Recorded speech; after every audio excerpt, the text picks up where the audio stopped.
was one of those people that was like one and done. Good morning, everyone. Good morning. Wow, thank you so much for coming today. This is exciting as we kick off the 2019 Women's Fund Luncheon with our issue spotlight. Thank you all for being here. We greatly appreciate all of your support. We know it's going to be a really exciting day for all of us, full of inspiration, focused on women entrepreneurs. And we have 4 wonderful women entrepreneurs with us today. So thank you to Julie and Yee and Maggie and Nea, who will share their stories with us, the highs and the lows, and all of the inspiration that we can get from all of them. And thank you to Amy for being our moderator today. I think we're going to have a really dynamic discussion, and hopefully you take away a little bit of new information, and maybe it sparks some interest in what you might want to do as far as entrepreneurship goes, or advising those who are in your life who might be thinking about starting a business and things like that. So a lot of great resources in the community you'll learn about. You'll learn from these amazing women what they've done, and hopefully you walk away inspired. And I will see you all upstairs in the ballroom as we welcome Hannah Davis, another women entrepreneur, as our featured speaker today. So have a great session down here, have a great discussion, lots of questions from the audience, and let's all share and learn together. Thank you all.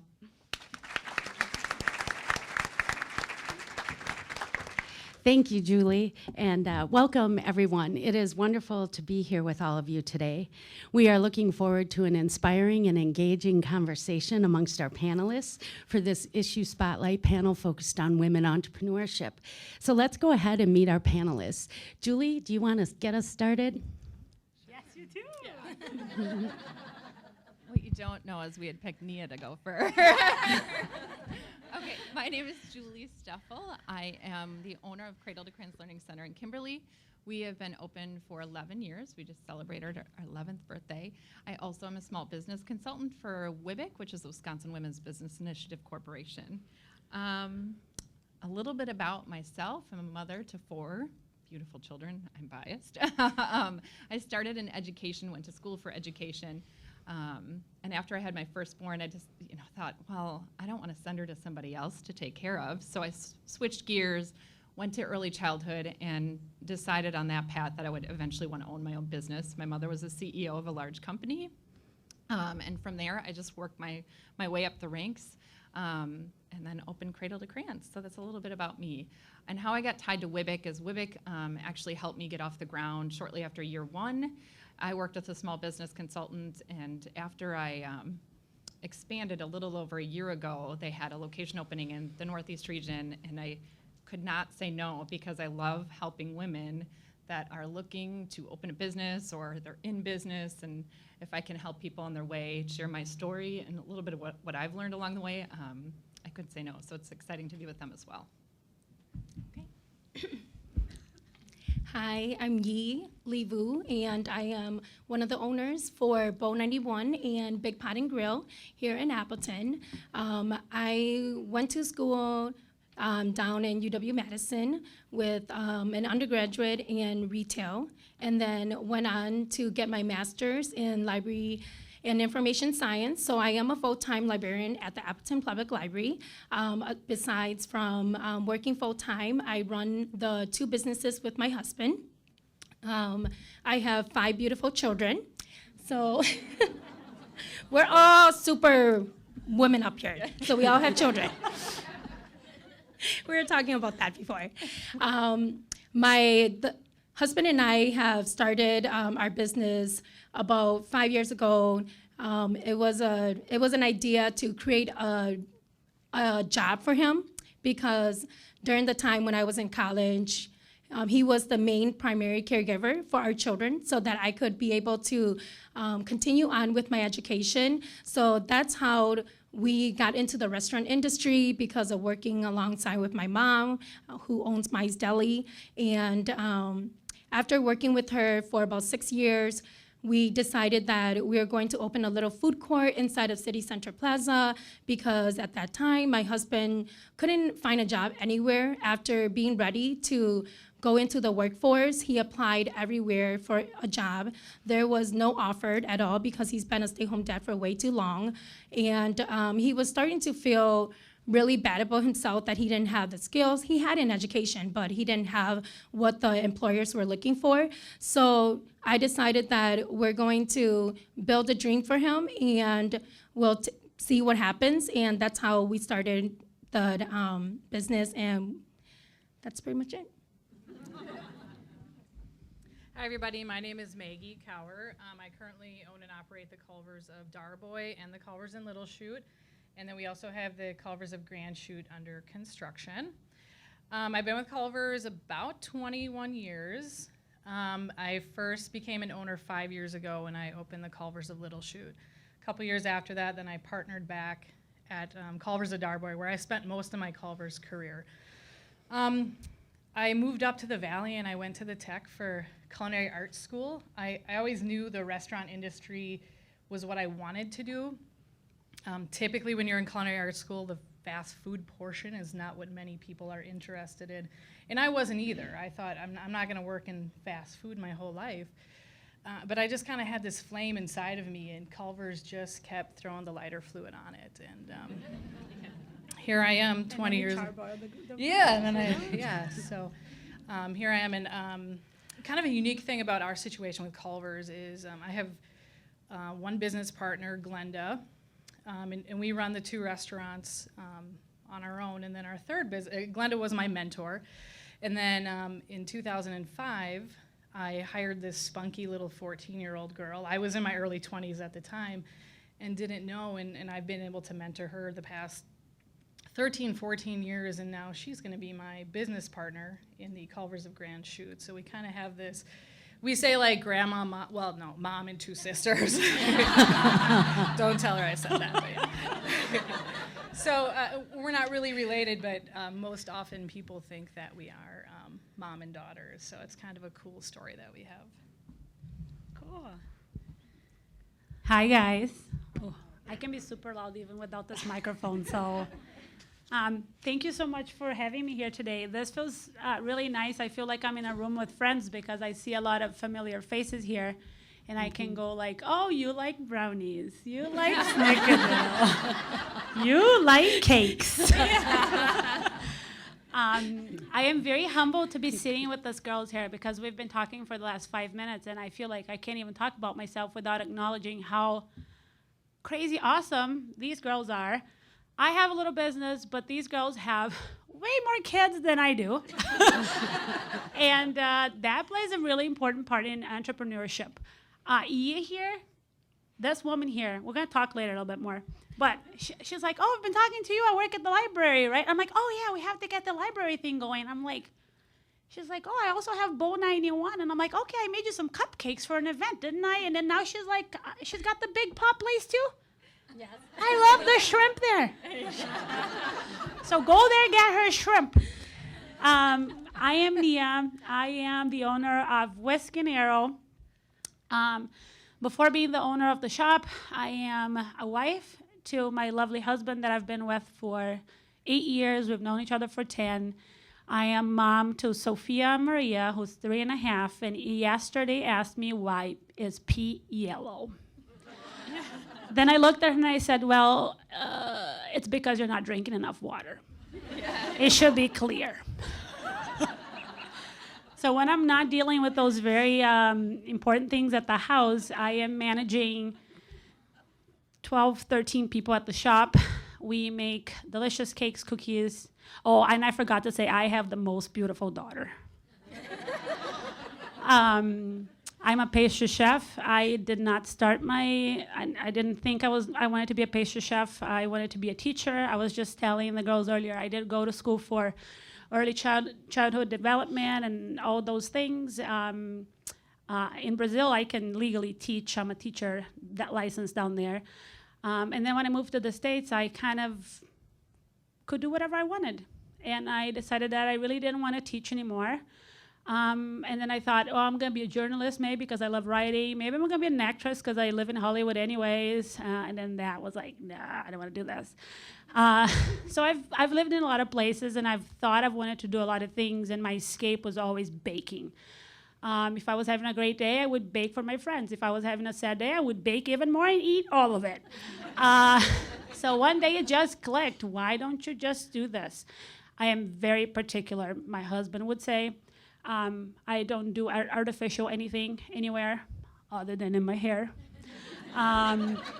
So Whisk and Arrow is a place where I sell things that I would feed my family. I would never sell anything there that I wouldn't feed my husband and my daughter. Yeah, that's me. Thank you, ladies.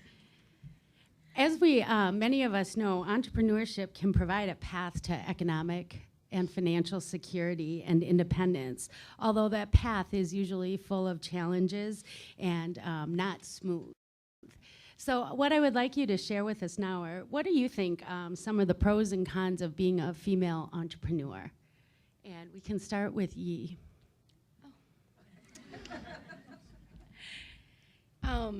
Some of the pros as a female entrepreneur is that you really get to be able to build your own team and be able to bring in the individuals that you believe that will be able to help you grow your business.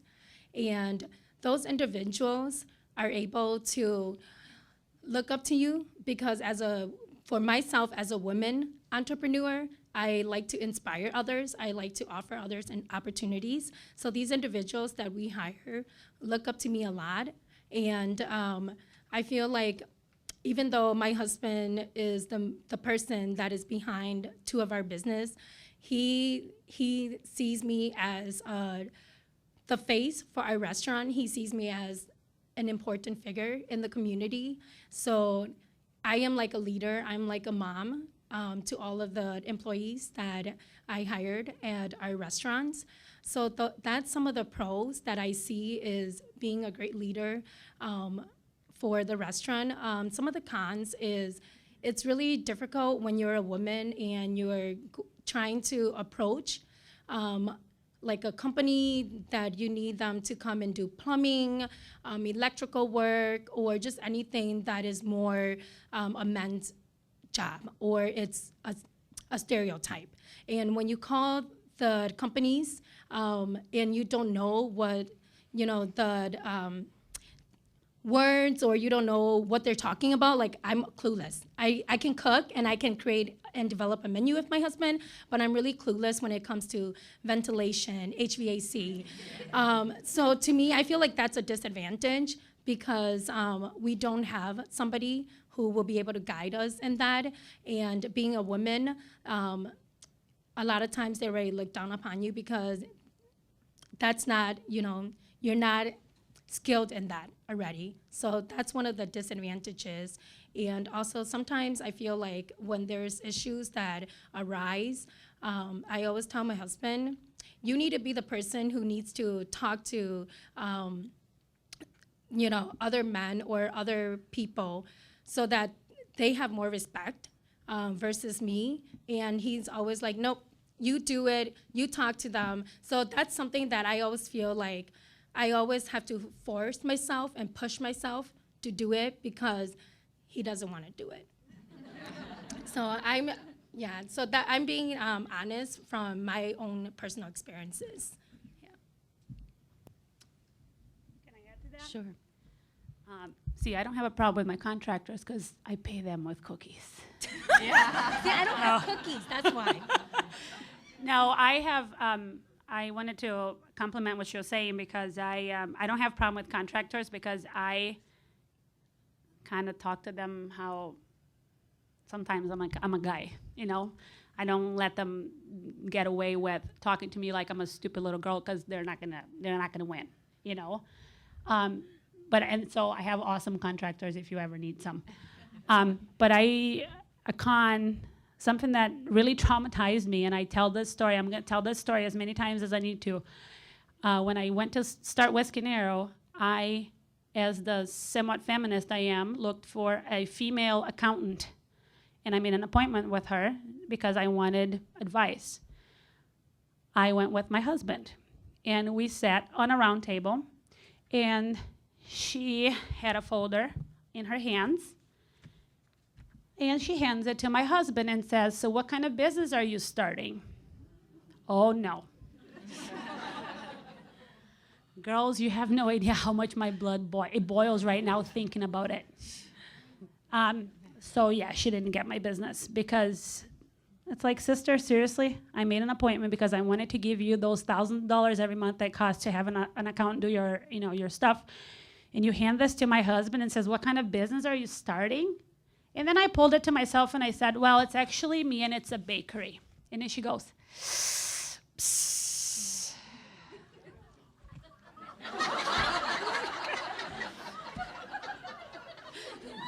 So yeah, that was not good. Advantages is, as E was saying, we are women, some of us are moms. And there's comfort in the figure of a mom most of the times. I have this kind of relationship with my team as well. There's one there that actually calls me mom because her mom moved to Arizona. Mine do too. Yeah. "Hey, Ma." I'm like, "Oh my gosh, you were like 20. But I don't mind. I love being the nurturing. I rather them look at me like that and consider me a mom, a mother figure for them than, just be a boss. I don't want to be a boss. Julie and Maggie, can you build on those pros and cons? My answers would truly be very similar to Yeah. exactly. Yeah, I think 2 hours, everybody has this dream of owning your own business and, oh, you can come and go as you please. And it's beautiful. You can, but there's a lot of, Sunday, we're talking about like Sunday nights and our kids looking at us and you're going there again? Like, why are you going there? But, I mean, it's very rewarding. Yeah, so for the years that I have one daughter in college and she just called, it's her first year. So she called me and she said, "Mom, I know you were worried about all those years you spent Sunday nights at your office." And she was like, "But you were so inspiring." So it was like, oh, hallelujah, we can do it. So don't give up. Yeah. That's so cute. During your introductions, a couple of you touched on the importance of mentors or coaches in your journey. And Maggie, I'm wondering if you can tell us a little bit more about that. Yeah, absolutely. So going back to my whole career of when I started with Culver's, and I don't think I knew it or appreciated at the time. But looking back, I had 3 people that really kind of molded me into the person that I am. First, and I think most people would probably say this answer, is my mother. She taught me that work ethic, that it doesn't matter where you work or what you do. You go there when you're supposed to be there. You do your best job. You don't call in sick. And you take care of yourself first before you worry about anybody else taking care of you. And then, this was still when I was a bit younger, I met a man named Scott, who was my boss at the first Culver's I worked at. And I didn't know it at the time, but I really needed that male role model in my life. I had a father that just wasn't really present. And I think if I hadn't met Scott and seen how he treated everybody in business, I would have had a different outlook of men. And he really taught me about being present in your business and working side by side with your team. And he was just a person there that he was proud of me and he was interested in what I was doing outside of work. And that really meant a lot. And then here I am, and I moved to the Valley, and I'm in my early 20s. I'm kind of wild, living that life. And I meet Glenda, who's a Mary Kay consultant at the time while her husband ran the businesses. And I was very far from a Mary Kay type of young lady. And I had all these skills and all these tools and this fire burning inside. And Glenda really kind of took me in and taught me that being confident with yourself, and she taught me how to be a woman and a businesswoman, and sometimes how you look on the outside doesn't matter how you look, but how you feel you look is how you feel on the inside, and you have to present yourself in a manner. When I'm at work, I'm wearing a baseball cap and maybe just eye makeup and a shirt and tie, I roll out of bed and I can get to work quick. But when I have to go to business meetings or meetings with accountants or bankers, she really taught me, like, you need to dress professionally, you need to act professionally, you need to use your words. She didn't tell me those things, I just copied her, and I learned it over the years. And it's just really, I wish at the time back then I would have known and appreciated it, and now I'm glad that I do, and I'm able to go back to those people and say, you really helped me and kind of shaped me into the businesswoman that I am today. So it's my story. I think, yeah, I'm with you on the mom. I had a great mom that influenced, but I have a sister who's been in business for 25 years, more than 25 years. She was a great mentor, but I actually have to say my husband has been a rock, because I think sometimes as women, being in business and sometimes in the spotlight, and they're often caretakers at home, he's incredibly supportive. He has this tagline. He did Ironman a few years ago. It's called "Preparation equals confidence equals success," and that has been my motto. I recently, moved my business, and that's kind of what we live by: is preparation equals confidence. It's every time I go to meetings. But he is my rock, and that's important to have that when you're in business. Somebody that you can lean on. So I'm fortunate to have that, and I think these three ladies up here are in the same boat as I am with that. So. Yep. I just want to. My husband's tagline is "Get my apron." Please. Yeah. So I just want to add on. My mom is also my mentor and coach. But when I started helping my mom open her first restaurant, it was a very difficult process. Both my mom and I at that time did not have a mentor or a coach that was working with us. It was my siblings and I doing a lot of reading, doing a lot of research on our own, and being able to help my mom build her little small restaurant, because she has always been working in a factory. And to us, we never dreamed of opening our own business or becoming entrepreneurs. It was always go to school, get a degree, become a doctor, a lawyer, become something that will make a lot of money. Like, business wasn't something that we visioned at all. So when my mom started doing farmers market, because she wanted to be able to raise enough money so that she can send us to college, she decided that all of a sudden, because of her stuffed chicken wings were getting so popular in the community, and she wanted to open a brick and mortar. So that was when she asked me that she wanted my help. So I was wearing multiple hats at that time. I was learning to become her accountant, which I don't have a degree in, learning to become the plumber, calling plumbers, doing everything for her to be able to create that business. So we didn't have a mentor or a coach. But I'm so blessed to have my mom now, because she's my mentor and my coach. She's the one who's teaching me how to cook. She's the one who's telling me that this is what you need to do so that food tastes good. And this is what you need to do so that you can kind of help your business grow if you want to. So my mom is my biggest supporter in this journey. And I'm also happy to have my husband, who I decided to create a job for him. And he decided that, yes, he decided that he was going to do it because, at that time he wasn't going to get employed, and we were living on government assistance. I was only working part-time at the library, and we were struggling financially, and we had children. So that's why. Nea, do you have any mentors or coaches? I had, in culinary school, I have a mentor called Chef Bruno. And every time I feel a little challenged, he's very hard to get a hold of, as any chefs are. I send him a little Facebook message, and sometimes at like 3 a.m, it's either like 36 eggs, this many pounds of butter, this many pounds of flour. Go do it. If I'm like, hey, this is not working out, what am I doing wrong? And he'll just bust out a recipe.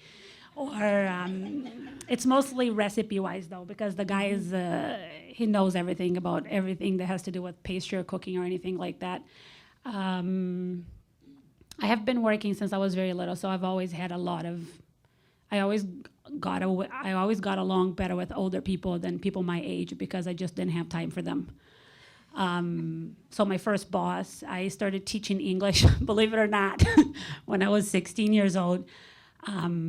She was always a really good mentor. I learned a lot about business with her. And going back to what the girls are saying about their husbands, my husband is my best friend, and he is the builder of all things I can think of.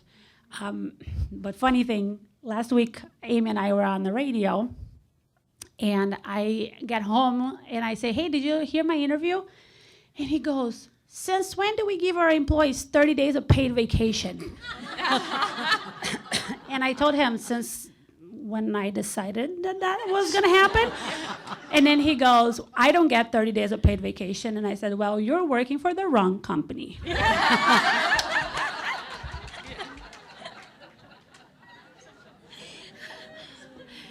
I love him so much. That's awesome. You have all learned that going it alone is definitely a beginning, but not an end in being a successful businesswoman. And you've all built impressive teams. And the talent that you've attracted to work with you in your business, they all have ideas, right? I would like to know, how do you work with your teams? How do you work with the talent that you've attracted to vet or test a new idea in your company? And how do you know it's the right time to move forward with something new? And when you answer that, if you can share with us, I think it'd be impressive. It's impressive, and our audience members should know how many employees all of you do have. Well, new ideas in childcare. It's not like we always say we're not babysitters because we don't sit on babies. So it's like, okay, what's the new idea? I have a little over 20 on staff, one director that runs the show when I'm not there. She's amazing. But I do think, like, for us, it's just staying innovative. I think back to when I started many years ago in early childhood and elementary ed, things have evolved and changed. Like, there's new bouncy seats and burp rigs every other week, and then you're trying to keep up with all these new moms want. It's pretty crazy.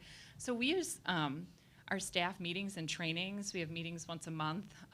The girls, I open it up and have them bring it to the table if there's any changes that need to be done. With our social media platform, we just went on to like an app where parents can track their children's activities during the day. That has just been wildly amazing. Parents love it. But I really look at my staff and empower them to come to me with these ideas, because I am not in the thick of it anymore day to day. So if we can empower them to come to us with the ideas, a lot of times they have some pretty amazing ideas, or hey, bring this to the table and see if it works. So we'll test it at a staff meeting, maybe a month later, kind of try it. Like when we brought our app to the parents, we were testing it like a month before we went live with the families, and yeah, it's kind of how we do it. I knew going into starting my own business, even though my mom was my mentoring coach, there were a lot of things that I didn't like how my mom ran her business, because she wanted to work more than 50 plus hours at the restaurant. And restaurant it's a lot of labor that you have to put into on a daily basis. So I knew right away that I want a balanced life. I don't want to be working as much as my mom and my dad. So when we opened the little food court, it was manageable. And then we wanted something more. We wanted to grow. So we decided that we wanted to open Bow 91, which is an Asian fusion restaurant. We don't focus on authenticity, but we bring some of the unique items like ramen, different things that you don't see in other restaurants to our restaurant, because we want to contribute to the culinary scene here. So that's kind of like our mission, is creating new dishes that will be able to provide for the community to enjoy that they won't get elsewhere. So when we started Bow 91, we only had a staff of 5 people the day that we opened. So we only had 2 servers in the front, and we had only 3 cooks in the back. And at that time, it was a very difficult journey because we were working nonstop. The only time we left the restaurant was to go home, take a shower, come back to the store, get ramen broth started again. So it was a very scary journey. I almost wanted to give up. I told my husband, I can't continue doing that. I don't have a lot of vacation. You know, I don't have 30 days. I don't have 30 days of paid vacation. But I'm working in the right company, though. You are. So I told my husband we have to hire, and before we hired our current general manager right now, he has 10 plus years of working in a restaurant industry. So we were able to bring him to work alongside with us, and we offered him a more competitive wage than what he has been given at his previous job, because it's a competitive market right now. So we wanted to retain him. So we told him that we want him to help us grow this business. And from 5 employees to right now, we have a total of 30 employees. So, and we're continuing to grow, and we're continuing to bring more people. And these individuals are people that, you know, might have never been to culinary school before or will never go to culinary school. But we believe in them, and we want to train them. We give them the right tools and skills so that they can also learn how to cook. Because cooking, yes, you can go to culinary school, but if you know the basics of cooking and if somebody can guide you, you can do it. So you don't need a degree for that. That's what I believe in. But we do train a lot of our employees differently than I believe other restaurants have, because we have retained employees since the beginning of day one to now. So I believe we're doing something right. I believe they enjoy being with us, our culture, the environment that we have. And something that whenever we know that we want to create a new dish, everything has to kind of pass by me, because I've learned how to cook with my mom. So if it doesn't taste good, then the chef has to redo everything again, and then everything has to be passed by my husband and I in order for us to put it on the menu. We run a lot of specials. We're very innovative, creative, but it's also about retaining our employees, because it's a very competitive market right now. It's really hard, especially in the restaurant industry. The retention rate is really low. People can come in and out at any time, and they know that they can find a job elsewhere. So we get creative, even though we can't offer them healthcare benefits, because being a small business owner, you can't offer them what big companies can. But we get creative, and we offer them more vacation. Not 30 days, though. But we do offer them paid vacation, things that will make them want to stay with us, and also giving them a balanced life, not making them work more than 40 plus hours a week. Oh, see, she wins there. Maggie, how many employees do you have? So between the 2 restaurants, we have about 150. So by the time we open the 3rd, we'll have well over 200 team members. So yeah, I mean, I would say on the daily basis, I'm inundated with everybody's creativity and ideas, and I'm in that kind of cool seat where I get to sit back and just let them play out a little bit. And I offer my advice and wisdom and leadership when I kind of feel it's necessary. And there's times I have to bite my tongue and say, well, give it a try. But there's times where hopefully, Kat, you would agree. there are a lot of times it's like, well, let's try it out and see if it works. And obviously on the menu innovation side and stuff like that, I'm with a corporate company. We don't have any say in that kind of stuff. But just kind of daily operational things in the restaurant. And sometimes I have to say, people have this kind of wild idea maybe when you're a business owner, but even especially when you work for a corporate company, that you just have all this money sitting around, which is so far from the truth. I own a corporate company or a franchise that I pay them to own every month, and I'm a member of the community just like everybody else. And Culver's is not an investment company; it's a sweat equity company. I work for a paycheck every week, just like my team members do. You get a paycheck? I do. I guess there is one good thing to being corporate. So sometimes I just have to have the hard conversation and say, we just don't have the money to do that right now. This is not the time of the year that we can invest in something like that. It might be even something small to them, but we just might not be able to do that. So sometimes we have to have those conversations that there's not a money tree anywhere, that Culver's doesn't, you know, I don't get to talk to Craig Culver and say, hey, my team wants to do this, send me a check. That's very far from the truth. I got something in my throat. I don't know. I drank too much wine last weekend, and I'm still paying for it. My team, I have a team of 12, and by October 1st, it will be 15.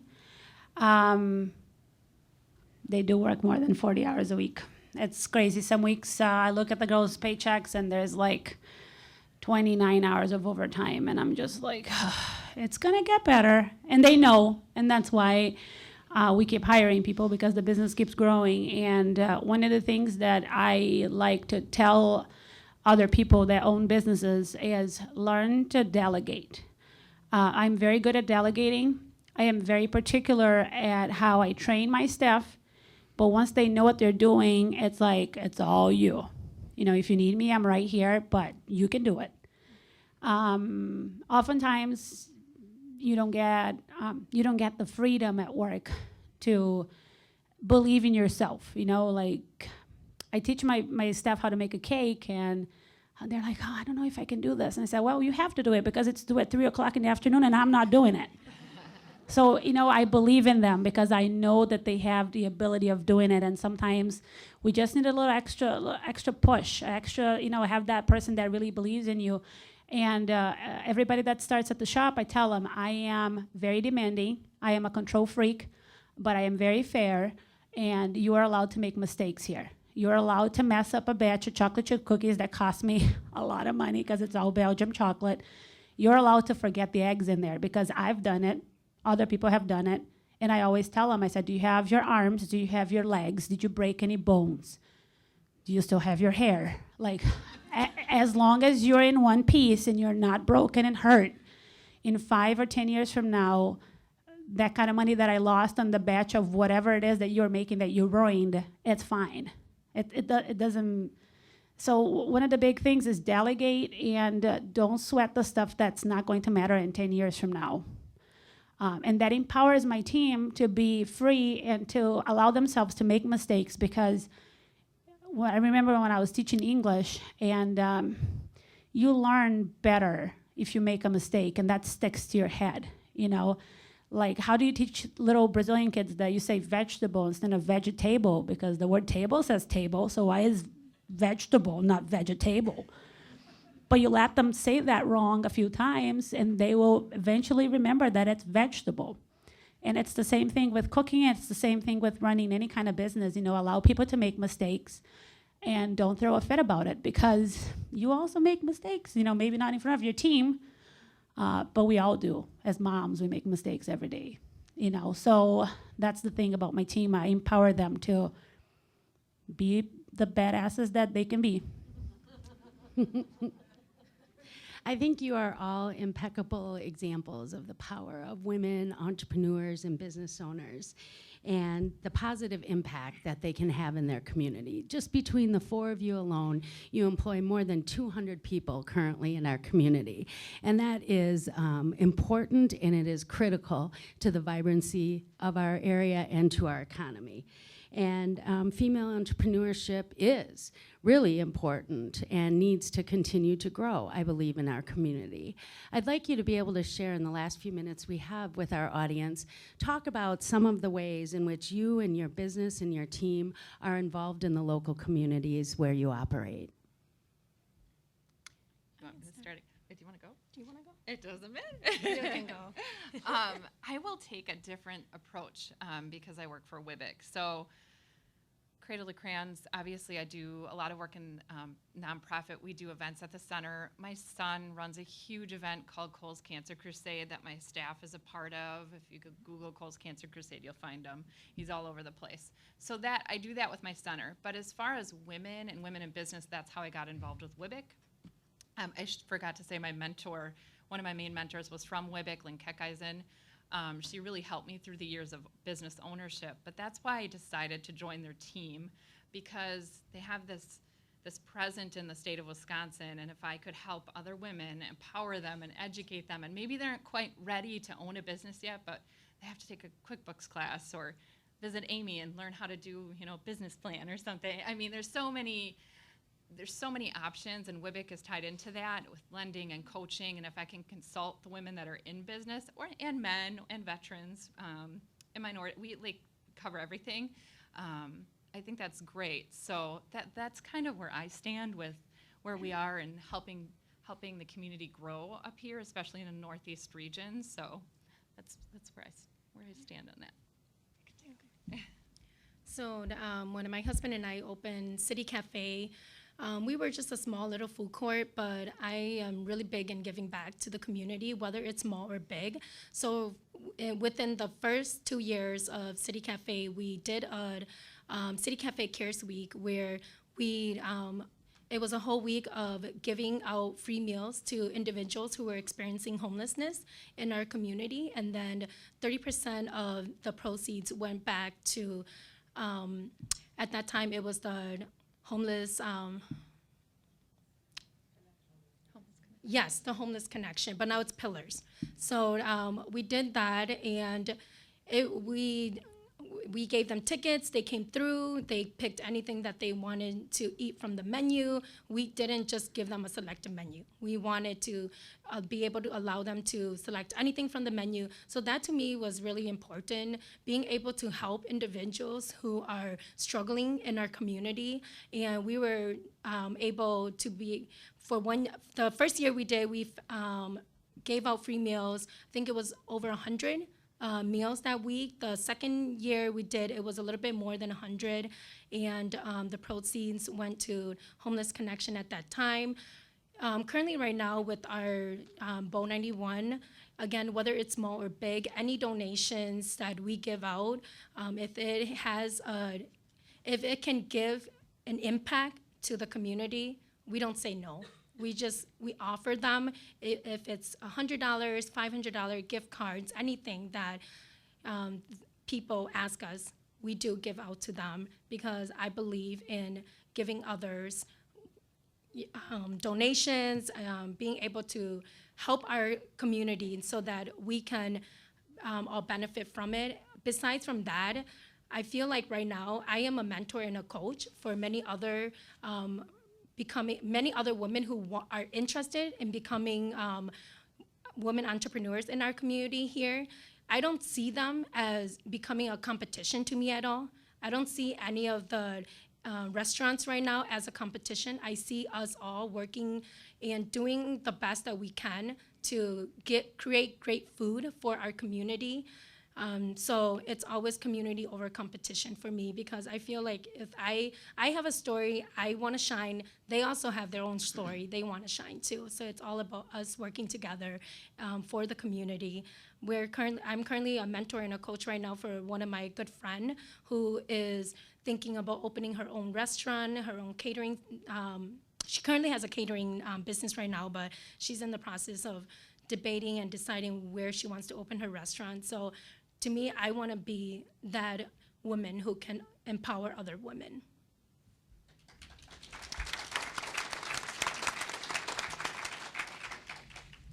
I think for us, as far as being involved in the community, I mean, I think we get inundated pretty close to on a daily basis for donations, and we try to do something for everybody as best we can. We can't always do cash, but we do for some certain events. As far as for me more personally, how I kind of like to give back is, anytime I get the opportunity to speak at maybe even a local high school, I speak a lot with Pro Start kids, and those are kids that are interested in a career in the restaurant business. At the tech with the culinary students, or serving on types of boards there, just to kind of share my experience and what I've done, and letting them know that you don't have to come from a place of wealth. You don't have to even come from a place of higher education to be an entrepreneur and a business owner. It really just takes some hard work and some sweat, and so yeah, that's what I like to do. At the shop, I am not always allowed by the cash register because I just tend to give everything away. I will probably never be rich in my life, and I'm okay with that. If I wanted to have money, I joke with my husband that I should have just kept on being a stay-at-home mom. I have an example from yesterday. We made a cake for a gentleman, and he came to pick it up, and I talked to everybody, so I'm talking to him about who this cake is for. And he goes, oh, it's for my 3-year-old. I'm like, oh, that's so sweet. I hope he doesn't mind that the macarons are top are, pink, because they were raspberry macarons. And he goes like, well, no, he won't. He's actually in heaven. I'm a very emotional person too, as you guys will figure it out. I have a 3.5-year-old that didn't breathe for 5 minutes after she came out of me, but she is there and she is crazy.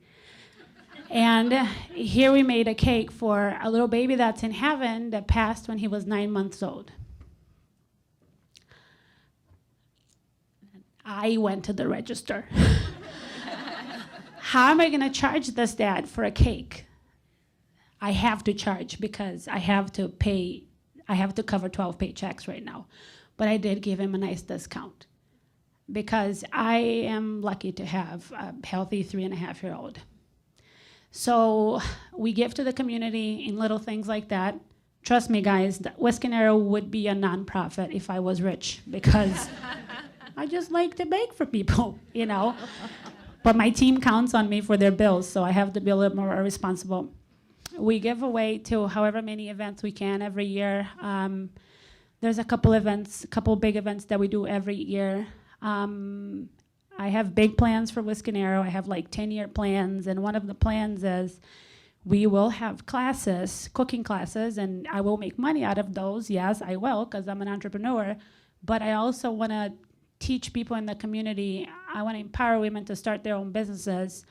And I know what I'm doing, so if I can teach them how to make the best bread, the best cake, the best whatever, so they can make their own money, great. Going back to what Yee said, I talk a lot about competition, how I really, truly, in the bottom of my heart, don't care about what other bakeries are doing in town because, unfortunately, the Valley is a little bit of a food desert.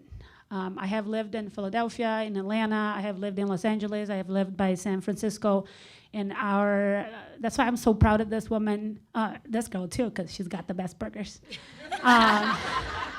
We have room here for 12 more bakeries, and okay, not 50, but maybe like 20 other pizza places because the Valley is growing so fast. There's room for everybody. So I really mean it when I say that I don't see competition in anybody. I don't have time for that. I don't have time to wash my hair. So we help the community as much as we can, and in the future I hope to help even more because I am a natural teacher. I like teaching, and I would like to teach other women how to make delicious things so they can also work so hard.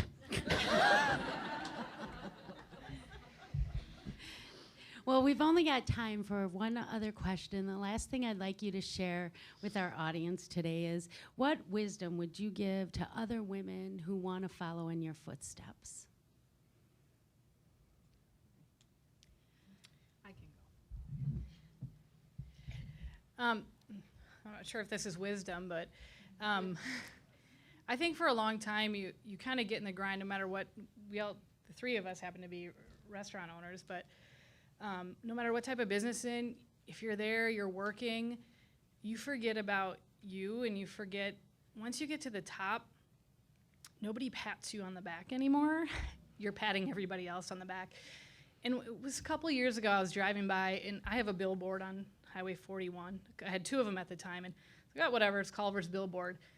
And one night I was driving home, I was actually at the casino with a girlfriend, and just had a good night, and finally had the music up, no kids in the car, the windows were down on the highway. And I looked at that billboard, and I don't know, it just struck me. I was like, wow, that's mine. Like, I own that. I own that business. And it was like an aha moment where I'm like, you need to pat yourself on the back once in a while because you forget to do that when no one's doing it for you. So that's my wisdom. Yeah.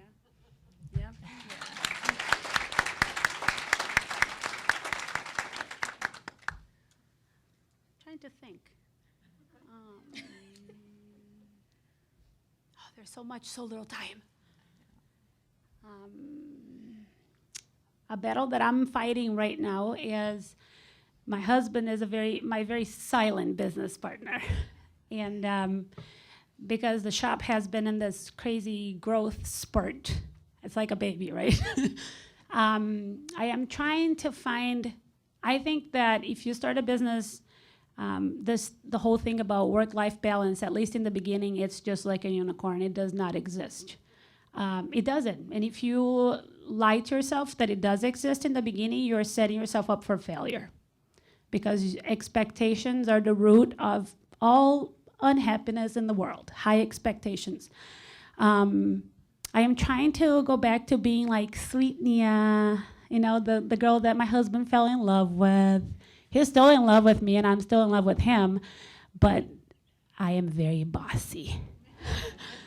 So if you guys have any advice for me later, you can give it to me. I will take it, So it's this balance that doesn't exist, but you have to make sure you try to make it exist, or else you're going to end up with this very successful business in a failed marriage. And I don't want that. My husband is the best dad in the world. He is the best husband in the world. And trust me, we're very far from any splitting up or anything like that. But for some reason, like last month, I realized I was like, do we ever hold hands anymore, or do we just argue about when those KitchenAids are going to get fixed? So that's one thing that I'm trying is just like, hey, don't forget who he fell in love with and why he fell in love with you, and why he's like your best friend and your biggest supporter. All the crazy ideas. I have this 10-year plan for the shop. He's just like, yeah, let's do it, no problem. So that's hard. And being a good mom too, because I want to be an example to Sophia. I want her to know that, you have to work very hard, but I'm still mommy and I'm still, my husband's honey. So that's what I'm trying to work on right now. So make sure that you plan for that. That if you're embarking on an entrepreneurship journey, that try to take like 2 minutes a week, because that's all you're going to have.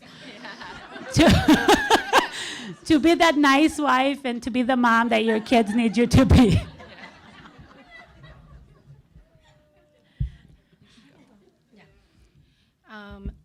To me,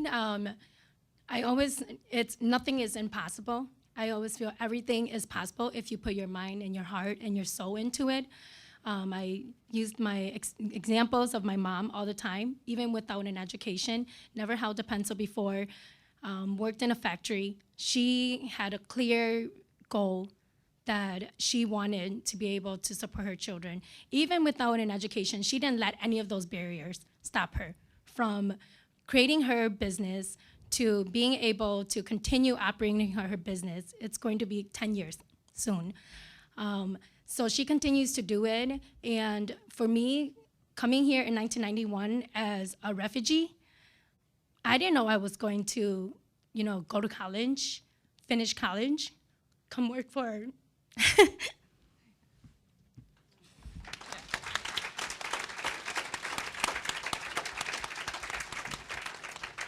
I'm also emotional too. Oh, we all get it. We're all girls. Not all girls. There's 2 guys there. Oh, 3, 2. Okay. So, I didn't know I would be working at a library. Being able to be a good role model for my children, creating a job for my husband who wouldn't get hired anywhere. So,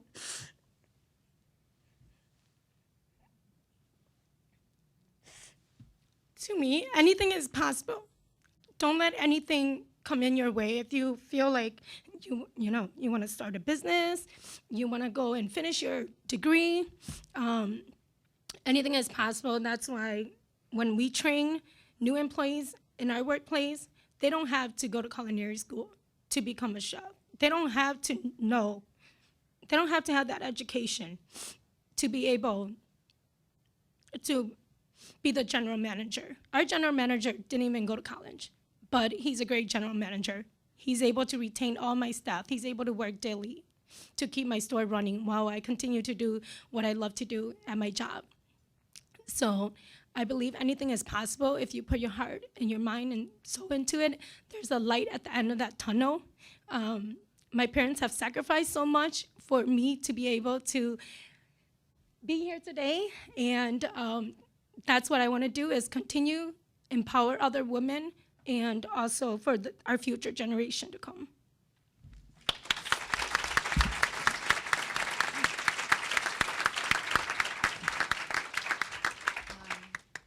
It's going to be tough to follow that. Yeah. I'm trying to put it all together now.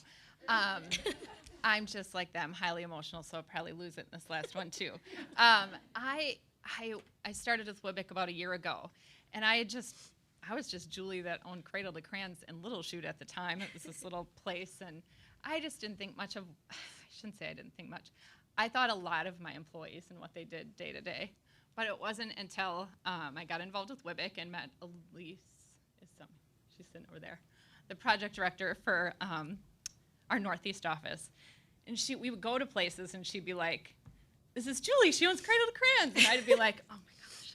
Like, stop saying, like, it really wasn't until she really kind of started putting me out there a little bit more, like, "Julie, you have this beautiful center, and we went best of the valley, and we're just, we have a presence, and I really believe in early childhood for birth to 5. But I would get emotional along the way, and shortly after I started with WWBIC, my son, who runs Colt's Cancer Crusade, was diagnosed with an extremely rare liver disease, and will need a liver transplant. So emotions can get the best of you, and this last year has been very emotional for my family. So what I like to say is oftentimes our emotions get confused with passion. And really what we have is just a lot of passion. So if those emotions come out, it's okay, because it's just passion for what you love to do. And I think all of us here love to empower women, love to empower entrepreneurs, and love to be a good role model to our employees, so, and to our families too. But.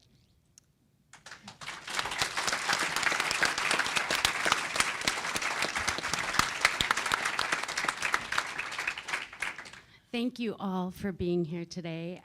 The panelists will stick around if any of you have a specific question. Otherwise, I'd like to really give them a round of applause and thank them.